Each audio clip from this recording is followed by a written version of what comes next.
தொடர்ச்சியாக நீதித்துறையோடு இந்த probe agency மோதுதல் போக்கை செய்கிறதா அப்படின்ற கேள்வி வரக்கூடிய அளவுக்கு நிறைய சம்பவங்கள் நடப்பதை பார்க்க முடியுது. முதல்ல இடி வந்துட்டு சுப்ரீம் கோர்ட் லாயருக்கு சம்மன் அனுப்புனாங்க.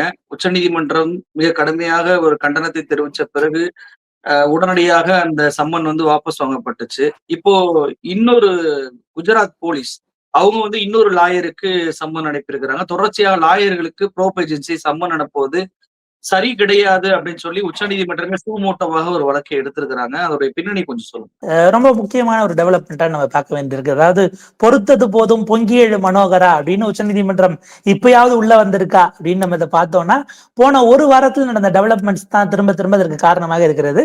அமலாக்கத்துறை தொடங்கி வைத்தது அவங்க ஒரு முடிவுக்கு வந்துட்டாங்க. வெறும் இடி மட்டுமல்ல, இருக்கிற எல்லா ஏஜென்சியும், மத்திய புலனாய்வு ஏஜென்சிகள் எல்லாமே நாளைக்கு இதை பண்ணலாங்கிற பேட்டர்ன் இருக்கிறதுனால நம்ம எல்லாருக்குமான கேஸாக நம்ம இதை எடுத்துடலாம் அப்படின்ற ஒரு இடத்திற்கு தான் சோமோட்டோ வழக்கை நோக்கி நகர்த்திருக்கிறாங்க. நம்ம பேக்ரவுண்ட பாத்திரலாம். போன வாரத்துல முதல் செய்தி ரிப்போர்ட் ஆகுது. அரவிந்த் தத்தார் அப்படின்னு சொல்லக்கூடிய உச்சநீதிமன்றத்தை சேர்ந்த ஒரு அட்வொகேட் ஆன் ரெக்கார்ட், அவருக்கு அமலாக்கத்துறை சம்மன் அனுப்புது. எதுக்குன்னா, அவர்கிட்ட ஒரு நிறுவனம், அந்த நிறுவனத்துல இருக்கக்கூடியவங்க ஒரு சட்ட ஆலோசனை கேட்டிருக்கிறார்கள். அந்த வழக்குல இடி வந்துருச்சு, நீங்க என்னமோ ஆலோசனை சொல்லியிருக்கீங்களாமே, நீங்க நேர்ல வரணும் அப்படின்னு அவருக்கு சம்மன் போகிறது. நீங்க ஒரு வக்கீல் கருத்து சொல்வது அப்படிங்கிறது எந்த வகையில குற்றச்செயலாக நம்ம வரையறுக்க முடியும் அப்படிங்கிற ஒரு கேள்வி இருக்கு. அதையும் கொஞ்சம் முன்னாடி போனோம்னா, அப்படி வழக்கறிஞர்களை அழைக்க முடியாது என்கிற சட்ட பாதுகாப்பு இந்திய அரசமைப்பு சட்டமே வழங்கி இருக்கிறது.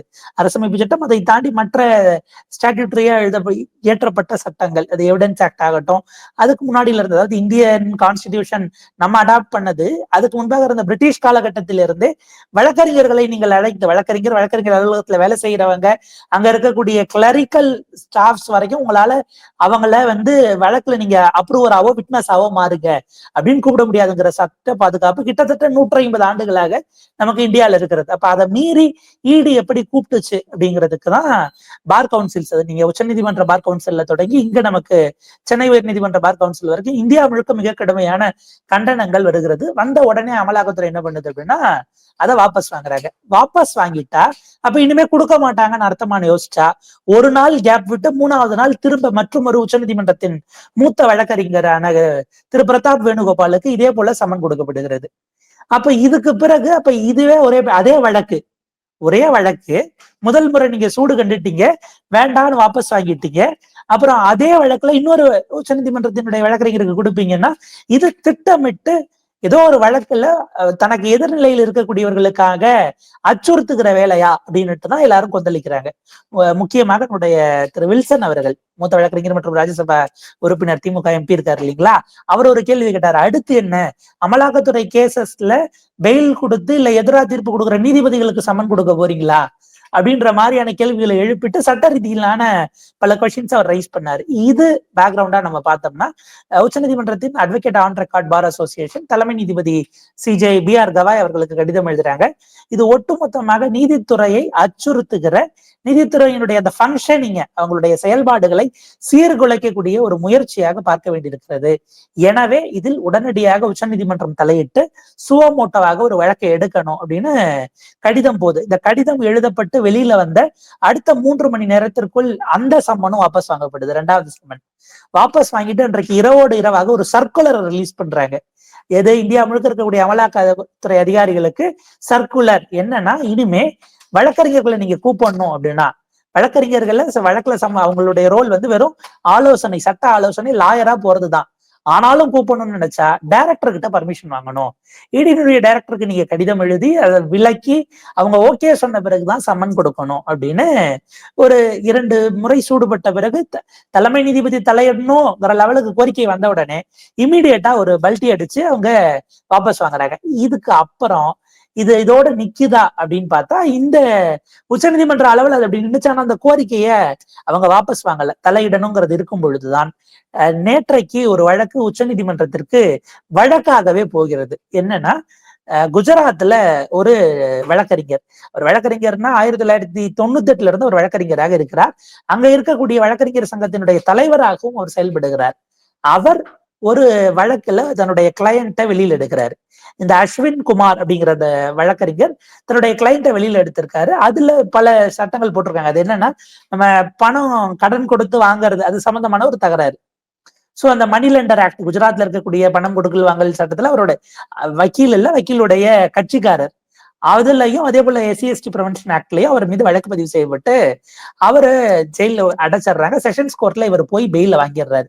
பெயிலை வாங்கிய பிறகு குஜராத்தில் இருக்கக்கூடிய அசிஸ்டன்ட் கமிஷனர் ஆபீஸ்ல இருந்து அகமதாபாத்ல அவருக்கு இந்த வழக்கு சம்பந்தமான தடயங்கள், ஆவணங்கள் இது குறித்து உங்களிடம் பல விஷயங்களை இன்ட்ராகேஷனுக்கு நாங்க கேட்க வேண்டியிருக்கு. அடுத்த 3 நாட்களுக்குள் நீங்கள் போலீஸ் ஸ்டேஷனுக்கு வரணும் என்று சம்மன் வருகிறது. இவர் அதை எதிர்த்து போறாரு. குஜராத் ஹைகோர்ட் நீங்க போய் ஆஜராகணும், BNSல அதுக்கான சட்ட கூறுகள் இருக்குன்னு கோர்ட் சொல்லுகிறது, குஜராத் ஹைகோர்ட். அவர் அதுக்கு பிறகுதான் இந்த வழக்கை அதை எதிர்த்து உச்சநீதிமன்றத்துக்கு போகும்போது இந்த வழக்கு நேற்றைக்கு விசாரணைக்கு எடுக்கப்படுகிறது. சோ ஏற்கனவே போன வாரத்துல அவங்க பார்த்திருக்கிறாங்க, 2 முறை ED வந்திருக்கு. இது ஒரு போலீஸ் கமிஷனர் அலுவலகத்துல இருந்து மாநில காவல்துறை வழக்கறிஞர்களுக்கு சம்மன் கொடுக்குது. அந்த வழக்குல அவர் என்ன பண்ணாரு, தன்னுடைய கட்சிக்காரரை ஜாமீன்ல எடுத்ததை தவிர அவர் எதுவும் பண்ணல. அப்ப இந்த இடத்துல இருந்துதான் நேற்றைக்கு அந்த வழக்கினுடைய பிரேயர் அவர் அவருக்காக வழக்கு போட்டார். என்ன ஆஜராக சொல்றது என்னுடைய ப்ரொஃபஷன், என்னுடைய தொடர்ந்து செயல்படுவதற்கு முடக்குவதற்காகவும் அச்சுறுத்தலாகவும் இருக்கிறது. அதனால என்னுடைய லீகல் ப்ரொஃபஷனுக்கான த்ரெட், இதை நீங்க அந்த உத்தரவுக்கு தடை கொடுக்கணும் அப்படின்னு அவரு கேட்டார். உச்சநீதிமன்றம் இந்த இடத்துல ஹோல்டு பண்ணிட்டு அவர் கேட்காத பிரேயரை இது அடிப்படையில ஒரு சிஸ்டமிக் இஷ்யூவா மாறி இருக்கு அப்படின்னு பார்த்துட்டு 2 நீதிபதிகள் அமர் ஜஸ்டிஸ் KV விஸ்வநாதன் மற்றும் ஜஸ்டிஸ் N கோட்டீஸ்வர் சிங் ஆகிய 2 நீதிபதிகள் இந்த வழக்கை நாங்க இந்த குறிப்பிட்ட வழக்குல அந்த இவரை கூப்பிட்டதை நாங்க தடை கொடுத்துடுறோம். ஆனா இதுல மெயின் கேஸா நம்ம வேற ஒரு விஷயத்த பார்க்க வேண்டியிருக்கு. இப்படி இந்தியா முழுக்க இருக்கக்கூடிய விசாரணை அமைப்புகள், அது இன்வெஸ்டிகேட்டிவ் ஏஜென்சி, ப்ராசிக்யூஷன் ஏஜென்சி அல்லது ஏதோ அவங்களுடைய அமைப்புகள் யாராக இருந்தாலும் வழக்கறிஞர்களை அழைப்பது தொடர்பான விஷயங்கள்ல நாம இன்னும் டீட்டெயில்டா ஆராய வேண்டிய தேவை இருக்கிறது. அப்ப ஒரு வழக்கறிஞர் 2 சார்ஜஸை ஃப்ரேம் பண்ணி அவங்க மத்திய அரசு சார்ந்த எல்லோருக்கும் நோட்டீஸையும் கொடுக்கிறார்கள். அது அட்டார்னி ஜெனரல் திரு R வெங்கட்ரமணி அவர்கள் ஆகட்டும், அதே போல சாலிசிட்டர் ஜெனரல் திரு துஷார் மேத்தா அவர்கள், பார் கவுன்சிலினுடைய பிரசிடென்ட், சுப்ரீம் கோர்ட் பார் அசோசியேஷனோட பிரசிடென்ட், அதே போல சுப்ரீம் கோர்ட்டினுடைய அட்வொகேட் ஆன் ரெக்கார்ட் அசோசியேஷன், இவங்க எல்லாருக்குமே நோட்டீஸஸையும் இஷ்யூ பண்ணி 2 சார்ஜஸை ஃப்ரேம் பண்றாங்க. ஏன்னா இப்ப இதுல வழக்கை யாரும் தொடுக்கல, அவங்களே எடுக்கிறாங்கன்னும் பொழுது அரசு தரப்பிலிருந்து எதை அவங்க வாதாடணும் அப்படிங்கிற கேள்வி வரும்ன்றதுனால 2 சார்ஜஸ் இப்போதைக்கு ஃப்ரேம் பண்றாங்க. இது எலாபரேட்டா ஆகுமானா அடுத்தடுத்து வாத பிரதிவாதங்களின் போது நீதிபதிகள் எழுப்புவதை பொறுத்து கூட போலாம். முதல்ல அவங்க எழுப்பக்கூடிய சட்ட வியாக்கியானம், எந்த கேள்வி விவாதம் அப்படின்னா, ஒரு வழக்கறிஞர் அவர் ஒரு வழக்கில் வழக்கறிஞராக மட்டும் தன்னுடைய கட்சிக்காரருக்காக ஆஜராகி சில வேலைகளை செய்கிறார் என்று சொன்னால் அப்படி மட்டுமே சம்பந்தப்பட்ட ஒரு வழக்கறிஞருக்கு சம்மன் கொடுக்க முடியுமா அப்படிங்கிற ஒரு கேள்வியை ஃபர்ஸ்ட் ரைஸ் பண்றாங்க. இதற்கு அவங்க கோட் பண்ணக்கூடியது இந்தியன் எவிடன்ஸ் ஆக்ட். இப்ப அத இவங்க பெயர் மாத்திருக்கிறாங்க, பாரதிய சாட்சிய அப்படிங்கிற மாதிரி BSN பெயர் மாத்திருக்கிறாங்க. அதன் அடிப்படையில அல்லது பழைய எவிடன்ஸ் ஆக்டின் அடிப்படையிலோ நீங்கள் கூப்பிட முடியுமா? இது அவருடைய அடிப்படை உரிமை. ஆர்டிகல் 1920 உள்ள கொண்டு வராங்க. அதாவது என்னுடைய தொழிலை நான் சுதந்திரமாக செய்வதற்கான உரிமை, அந்த இதுக்கு எதிராக இது போகிறதா? அதே போல ஆர்டிகல் 20 உங்களை ஒருவர் கட்டாயப்படுத்தி உங்களுக்கு எதிராகவே சாட்சி சொல்ல வைக்க முடியாதுங்கிற உரிமை இருக்கு. இந்த 2த்துக்கும் அடிப்படை உரிமைகளுக்கு, வழக்கறிஞர்களுடைய அடிப்படை உரிமைகளுக்கு எதிராக போகக்கூடியதாக இருக்கிறதா அப்படி சம்மன் இஷ்யூ பண்றது? BSAவினுடைய இந்த கூறு BNSSக்கு விலக்கு கொடுத்திருக்கிறது இதை கோர்ட் ஒத்துக்குது. இப்ப இது ஃபர்ஸ்ட் இது சம்மன் கொடுத்து கூப்பிட முடியுமா? ஏன்னா இவ்வளவு சட்டங்கள் இருக்கு, அவங்களுக்கான ப்ரொடெக்ஷன் 150 ஆண்டுகளாக இருக்கிறது. 1. 2வது, ஒருவேளை அதை விட கூடுதலாக அவர் சம்பந்தப்பட்டிருக்கிறார் என்று சந்தேகப்படுவதற்கான முகாந்திரங்கள் விசாரணை அமைப்புகளுக்கு இருக்கிறது என்று சொன்னால் அதை மட்டுமே வச்சுக்கிட்டு அவங்க கூப்பிட முடியுமா? அப்ப அந்த இடத்துல ஏதோ ஒரு நிலையில ஒரு ஜுடிஷியல் ஓவர் சைட், ஒரு நீதித்துறை நடுவர் செஷன்ஸ் லெவல்ல நீங்க எங்க பிக்ஸ் பண்ண போறீங்களோ பண்ணி கோர்ட்டை நீங்க கன்வின்ஸ் பண்ணணும், அவருக்கு இதை விட கூடுதலா இருக்குன்னு நாங்க சந்தேகப்படுறோம், இதோ அதுக்கான ஆதாரங்கள் கன்வின்ஸ் பண்ண பிறகு சம்மனுக்கு ஆஜராக சொல்லி நீதித்துறையினுடைய ரோல் இதுல தேவைப்படுதா? ஏன்னா பார் அண்ட் பெஞ்ச் சேர்ந்ததுதான் அங்கமாக இருக்கிறது, வழக்கறிஞர்களோடு சேர்த்து நீதிபதிகள் அப்படின்னும் போது அங்க ஒரு ஜுடிஷியல் இது தேவைப்படுதா? இல்லைன்னா என்ன பண்ணுவாங்க, நம்ம டாஸ்மாக் வழக்கு மாதிரி எங்கெங்க இவங்க 2 பேரும் சம்பந்தப்பட்டாங்கிறதுக்கு ஆவணங்கள் தான். அது வேற எஃப்ஐஆர் எல்லாம் இருக்கு. ஆனா அவங்கள நாங்க விசாரிச்சாகணும், எங்களுக்கு அதிகாரம் இல்லைனாலும் வீட்டை சீல் பண்ணணும்னு இவங்க போவாங்க. அப்ப வெறும் விசாரணை அமைப்பு சொல்லுவதை தாண்டி இந்த இதெல்லாம் டெக்னிக்கலா பேசிட்டு, இதை விட மிக முக்கியமானது நீதித்துறைக்கு, நீதித்துறையினுடைய நிர்வாகத்துக்கு, அட்மினிஸ்ட்ரேஷன் ஆஃப் ஜஸ்டிஸ், நீதி கிடைப்பதற்கான அதற்கே இது ஒரு த்ரெட்டாக மாறி இருக்கிறதுங்கிற வார்த்தையை ஆர்டர்ல பயன்படுத்துறாங்க. இதன் அடிப்படையில இனிமே அடுத்தது என்ன அப்படிங்கிறதும் இருக்கக்கூடிய எல்லா விசாரணை அமைப்புகளுக்கும் அவங்களுக்கான ஃப்ரேம் ஒர்க்கை டிசைன் பண்ணணும். இல்லைன்னா எங்களுக்கு எல்லா அதிகாரமும் இருக்குன்னு இல்லாததை செஞ்சுட்டு கோர்ட்ல மாட்டினோம்னா அது அதிகாரமே இல்லைன்னு அப்புறம் ஒத்துக்கக்கூடிய வேலையை இதுக்கு மேல அலோவ் பண்ண முடியாது அப்படின்னுட்டு பல நேரங்களில் பல தன்னாட்சி அமைப்புகள் கொஞ்சம் கொஞ்சமாக சீர்குலைக்கப்படும் போது அமைதியாக இருந்தவர்கள் ஜுடிஷியரியில கை வச்ச பிறகு இதுக்கு மேல விடக்கூடாதுங்கிற முடிவுக்கு வந்திருக்காங்க தான் நம்ம பார்க்க வேண்டியிருக்கு முதற்கட்டமா. இப்ப நீங்க சொல்லுவதை வச்சு பார்க்கும்போது இடி இந்த சம்மனை முதல்ல அனுப்பின பிறகுதான் மற்ற ஏஜென்சி போலீஸ்ல இருந்து எல்லாருமே அனுப்பக்கூடிய பின்பற்றக்கூடிய அந்த வழிவகையை பின்பற்றக்கூடியதை புரிஞ்சுக்கிற முடியுது. இதை எப்படி பார்ப்பது? அதாவது தொடர்ச்சியாக நீதித்துறைக்கு எதிராக ஒன்றிய பாஜக அரசு பேசிக்கொண்டே வர்றாங்க. குறிப்பாக துணை குடியரசுத் தலைவராக இருக்கக்கூடிய ஜெகதீப் தங்கர் அவர் தொடர்ச்சியாக நாடாளுமன்றம் பெரிதா அல்லது உச்சநீதிமன்றம் பெரிதா, அரசியல் சாசனம் பெரிதா அப்படின்ற மாதிரிலாம் விமர்சனங்கள் வச்சுட்டு இருக்கும் போது ஈடியுடைய சம்மனை எப்படி பார்ப்பது? ஏற்கனவே டாஸ்மாக் வழக்கிலேயே அரசு, மாநில அரசுடைய அந்த சுயாட்சியில் தலையிடுகிறார்கள், எல்லை மீறுகிறார்கள் அப்படின்ற வார்த்தையை உச்ச நீதிமன்றம் ஈடிக்கு எதிராக பயன்படுத்தினாங்க. நீங்க உங்களுடைய லிமிட்டை தாண்டி ஸ்டேட்டுடைய ரைட்டுக்குள்ள நுழையிறீங்க அப்படின்னு சொல்லி. இப்போ அப்படியான தொடர்ச்சியான பாதிப்புகளை ஈடிக்கு எதிராக உச்ச நீதிமன்றம் கொடுத்துக்கிட்டே இருக்காங்கன்றதுக்காக உச்ச நீதிமன்றத்துடைய வழக்கறிஞர்களை ஈடி குறிவைக்கிறதா? என்ன நீ கேள்வி கேட்டா உன்னையும் நான் குறி வைப்பேன் அப்படின்ற மாதிரிதான் இந்த போக்கை நம்ம பார்ப்பதா? எப்படி பார்ப்பது? அந்த பாணியில பார்க்க முடியுமா? இது தனிப்பட்ட வழக்கறிஞர்கள்ங்கிறத தாண்டி கேஸ் டு கேஸா போக போதோ, ஒரு விசாரணை அதிகாரி அவர் அந்த வழக்குல தமக்கு ஒரு பின்னடைவு ஏற்படுகிறது என்கின்ற சொன்னால் அதை நோக்கி போகிற இடத்திற்கு வந்தால் அமலாக்கத்துறை அப்ப தனிநபர்களை பழிவாங்கக்கூடிய இடத்துக்கு போயிடுவோம். இப்ப நம்ம அடிப்படையில வழக்குகள் வரும் பொழுது ஒரு பக்கம் அரசு இருக்கும், இன்னொரு பக்கம் குற்றம் சாட்டப்பட்டவர் தனிநபராக இருப்பார். அதனாலதான் நம்ம அந்த யார் குற்றவாளி என்பதை நிரூபிக்க வேண்டிய பொறுப்பை நம்ம அரசு தரப்புக்கு கொடுக்கிறோம். ஏன்னா இங்க ஒரு இன்ஸ்டிடியூஷன் இருக்கு. ஆனா இடி அடிப்படையில் அதுக்கு அப்படியே ரிவர்ஸ். நான் குற்றவாளி இல்லை, பிஎம்எல்ஏ சட்டம், நான் குற்றவாளி இல்லை என்பதை நீங்க கன்வின்ஸ் பண்ணீங்கன்னா பெயிலுக்கே கன்வின்ஸ் பண்ணணும். பெயிலுக்கே குற்றவாளி இல்லைன்னு கன்வின்ஸ் பண்ணா கேசான்ட்டு நான் விடுதலை ஆயிடுவேன்னு, அதை எதுக்கு நான் முதல்ல பெயிலுக்கு பண்ணணுங்கிற கேள்வி அடிப்படையில் வரும் இல்லையா? இது இங்க என்னன்னா, இப்ப அமலாக்கத்துறை பிஎம்எல்ஏ சட்டங்கள் சிறப்பான நோக்கத்துக்கு தான் கொண்டு வரப்பட்டது. ஆனால் அதை வைத்து அதிகாரம் மிதமிஞ்சிய அளவுக்கு ஒரு அதிகாரம் கட்டுப்பாடற்ற கைக்கு போகும் பொழுது அப்சல்யூட் பவர் கரப்ட்ஸ்ங்கிற இடத்துல இருந்து இன்றைக்கு லஞ்சம் வாங்கி பிடிபடக்கூடிய அளவுக்கு அமலாக்கத்துறை அதிகாரிகள் போகிறாங்கல்ல. நீங்க அதை அங்கொன்றும் இங்கொன்றுமாக நடக்கிறது ஃப்ரிஞ்சி எலமெண்ட்ஸ் அப்படின்னு சொன்னீங்கன்னா முறைப்படுத்துவதற்கு நீங்க என்ன ரெகுலேஷன் வச்சிருக்கீங்கன்னு கேள்வி வருது. அமலாக்கத்துறை இயக்கக்கூடியவர்களுக்கு அரசியல் நோக்கம் இருக்கிற காரணத்தினால் இன்றைக்கு அரசியல் ரீதியிலாக பழிவாங்கப்படுகிறதுங்கிறது ஒண்ணு. இன்னொன்னு, பியூரோக்ராட்ஸ் தான் அங்க போய் உட்காரக்கூடிய இடத்துல இருக்கிறாங்க. இந்த பியூரோக்ராட்ஸ் அவங்களுடைய ஒரு விஷயத்தை எப்படி நகர்த்துவாங்க, எப்படி பார்ப்பாங்கிற இடத்துல இருந்து வழக்கறிஞர்கள் ஒரு வழக்கை உடைக்கிறது, ஏற்கனவே உங்களுக்கு இருக்கிற வழக்குல கன்விக்ஷன் வாங்கி தர முடியாம உங்களுக்கு 2% 3% கூட வர முடியாத நிலையில நீங்க இருக்கீங்க என்னும் பொழுது இது ஒரு சிஸ்டமிக் இஷ்யூவா அவங்க மாத்துறாங்க அப்படிங்கிற மாதிரி அதை ஒண்ணும் பார்க்க வேண்டியிருக்கு. தங்களுடைய தோல்வியை தாண்டி இயலாமையை வெளிப்படுத்துகிறார்கள், அதனுடைய நீட்சியாக வழக்கறிஞர்களை குறிவைக்கிறார்களாங்கிற ஒரு பாயிண்ட் இருக்கு.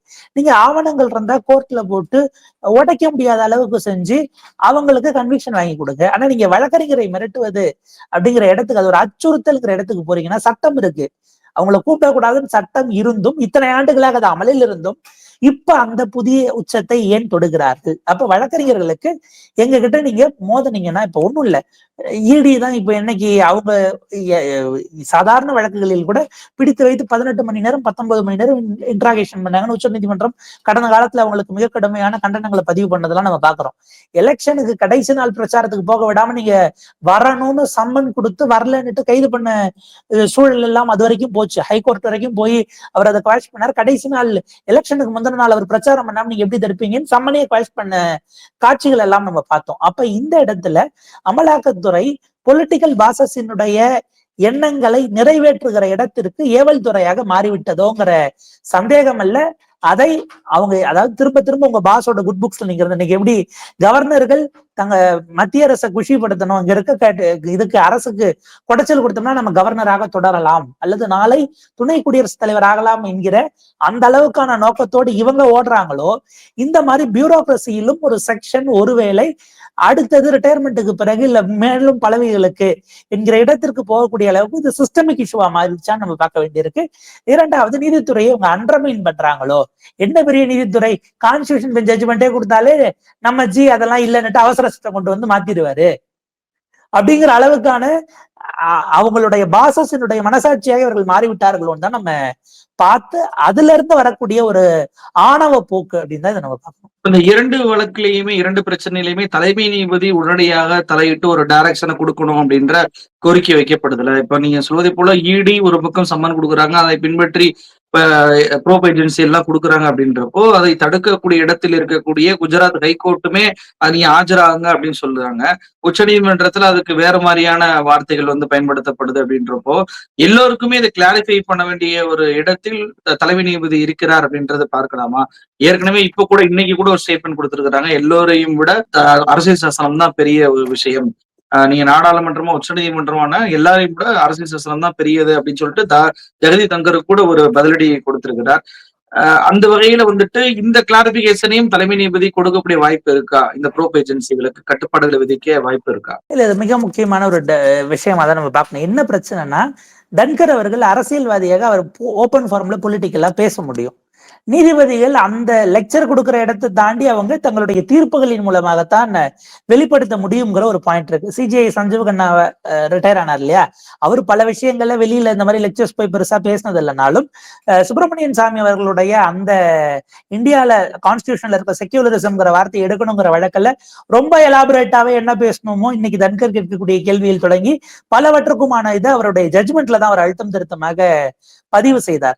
அதே போல வந்து பாத்தீங்க அப்படின்னா இதற்கு பிறகு புதிதாக ஏஎஸ்ஐல தொடங்கி மசூதி மாஸ்க்குக்கும் கோயிலுக்குமான பிரச்சனைகளையும் இவங்க கிளப்பிட்டு இருக்காங்க இல்லையா, இதுக்கு மேல எந்த ஒரு புதிய வழக்கும் பதிவு செய்யக்கூடாது, இருக்கிறதுலையும் எல்லாத்தையும் ஃப்ரீஸ் பண்ணுங்க அப்படிங்கிற அந்த உத்தரவுகள் எல்லாம் கொடுத்ததுங்கிறது த்ரூ ஆர்டர்ஸ் அவங்க பேசியிருந்தாங்க. நம்ம எதிர்பார்ப்பதும் என்ன அப்படின்னா ஒரு கிளாரிட்டியை இன்னும் விரிவா கொடுக்க வேண்டி இருக்கிறதோ. ஏன்னா இப்ப எங்க பிரச்சனை வருதுன்னா, டாக்டர் பாபா சாஹேப் அம்பேத்கர் அவர்களுடைய கொட்டேஷனை கவர்னர் தீர்ப்பிலேயே justice J B Pardiwala quote பண்ணியிருந்தாரு. அரசமைப்பு சட்டம் எவ்வளவு சிறந்ததாக இருந்தாலும் அதை அமல்படுத்துகிறவர்கள் எப்படி இருக்கிறார்கள் என்பதை பொறுத்துதான் ஒரு அரசமைப்பு சட்டத்தினுடைய நோக்கம் அப்படிங்கிறது நிறைவேறும் அப்படிங்கிற அந்த கோட் ஒண்ணு கோட் பண்ணியிருந்தாங்க இல்லையா. அப்ப அந்த மாதிரி இந்தியன் கான்ஸ்டிடியூஷன் நிறைய கிரே ஏரியாஸ கொடுத்திருக்கு. இந்த கிரே ஏரியாஸ எக்ஸிக்யூட் பண்ணக்கூடிய இடத்தில் இருக்கக்கூடிய பாஜக அவர்களுக்கென்று இருக்கக்கூடிய இது இந்து ராஷ்டிராவாக்குவது என்பதில் தொடங்கி இந்தியாவுடைய அதிகாரத்தை ஒரே இடத்துல குவிக்கணும் அப்படிங்கிறதுல இருந்து பல விதமான விஷயங்களை டிக்ளேர் பண்ணிட்டு, அதுவும் இந்த RSS நூற்றாண்டு பொழுது எல்லாத்தையும் முற்றும் முழுதா காலி பண்ணிட்டு கொண்டு போய் ஒரு அதிபராட்சி முறை கூட கொண்டு போயிட்டு ஒரே அதிபர் ஒரே நாடு அப்படிங்கிற லெவலுக்கு கொண்டு போய் மாநில அரசுகளை கலைக்க வேண்டும் என்கிற இந்த நோக்கத்தை எல்லாம் இப்ப முடியலனாலும் லாங் டேர்ம் என்கிற அந்த செயல் திட்டங்களோட செய்யணுங்கிற இடத்துல இருந்து மிகப்பெரிய தாக்குதலை இன்றைக்கு எல்லா அமைப்புகள் மீதும் நடத்துகிறார்கள். நீதித்துறை அதனுடைய கடைசி டார்கெட்டாக இன்றைக்கு மாறி இருக்கிறது அப்படின்னு தான் நம்ம பார்க்க வேண்டி இருக்கிறது. ஏன்னா 2014 வந்துட்டு 15லயே NJAC கொண்டு வந்தாங்க. நீதித்துறைக்கு நீதிபதிகளை நாங்கள் ஜுடிஷியல் இது TNPSC UPSC மாதிரி நாங்க எக்ஸாம்ஸ் வைப்போம் அப்படிங்கிற ஒரு மோடுக்கு கொண்டு வந்தாங்க. இது அவங்களுடைய ஆரம்பத்துல இருந்தே உறுத்திட்டு இருக்கிறது தான். ஆனாலும் கூட கம்ப்ளீட்டா கையில எடுக்கணும். இப்ப இருக்கக்கூடிய கொலிஜியம் அமைப்பு முறைக்குள்ளேயே அவங்க பல வேலைகளை பண்றாங்கிறத நம்ம வெளிப்படையா பார்த்துக்கிட்டு இருக்கிறோம். அதற்குள்ளேயே சிக்கல்களை ஏற்படுத்துவது, ரொம்ப ஒரு ஸ்ட்ரெயிட் ஃபார்வர்டா இருக்கக்கூடியவங்க அல்லது இவர்களை கேள்வி கேட்கக்கூடியவர்களாக இருந்தால் எலிவேஷனே அலோவ் பண்ணாம போறது, இப்படியான பல வேலைகளை செய்யக்கூடிய இடத்துல இப்ப நீதிபதிகள் பொலிட்டிக்கலா பதிலுக்கு பதில் கமெண்ட் கொடுக்க முடியாது. ஆனால் அவருடைய செயல்பாடுகளின் மூலமாக நம்ம கேட்க வேண்டியது பல கான்ஸ்டிடியூஷன் பெஞ்சுக்கு ரெஃபர் பண்ண கேசஸ் அப்படியே இருக்கு. அதை நீங்க இன்னும் ஃபாஸ்ட் ஃபார்வர்ட் பண்ண வேண்டிய பல கட்டாயம் அப்படிங்கிறது திரு சிஜே BR கவாய் அவர்களுக்கு இருக்கிறது.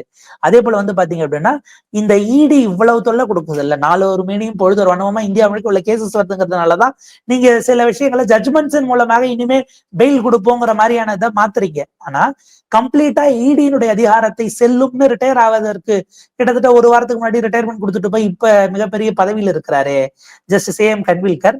அந்த ஜட்ஜ்மெண்ட்டை சரியா தப்பான்னு பாக்குறதுக்கு ஒரு போட்டு 3 நீதிபதிகள் அமர்வை போட்டு 2 முறை அதுல யாராவது ஒருத்தர் ரிட்டையர் ஆகிற வரைக்கும் அந்த வழக்கு எடுக்கப்படாமலே இருந்து பெஞ்சை கலைச்சு போட்டுக்கிட்டு இருக்கீங்க. அப்ப இதெல்லாம் அட்மினிஸ்ட்ரேட்டிவ் சைட்ல இருந்து சரி பண்ணி கம்ப்ளீட்டா அதுக்கான கட் அண்ட் ரைட்டா சொல்ல வேண்டிய தேவை இருக்கிறது.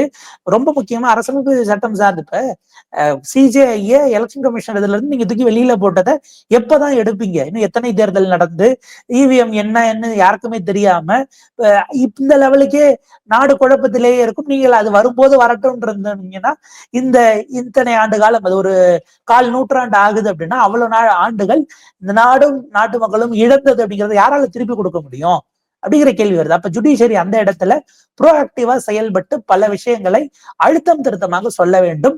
பாஜக இன்றைக்கு தனிப்பெரும்பான்மை இல்லாமல் இருப்பது ஒருவேளை அதற்கான தைரியத்தை கூடுதலாக நிதித்துறைக்கு கொடுக்கும் அப்படின்னும் நம்ம ரீடிங் பிட்வீன் த லைன்ஸா பார்க்கலாம். நிகழ்ச்சியை கலந்து கொண்டு பல்வேறு தொழிலை நம்ம நேரத்தை பகிர்ந்துட்டீங்க. ரொம்ப நன்றி. நன்றி.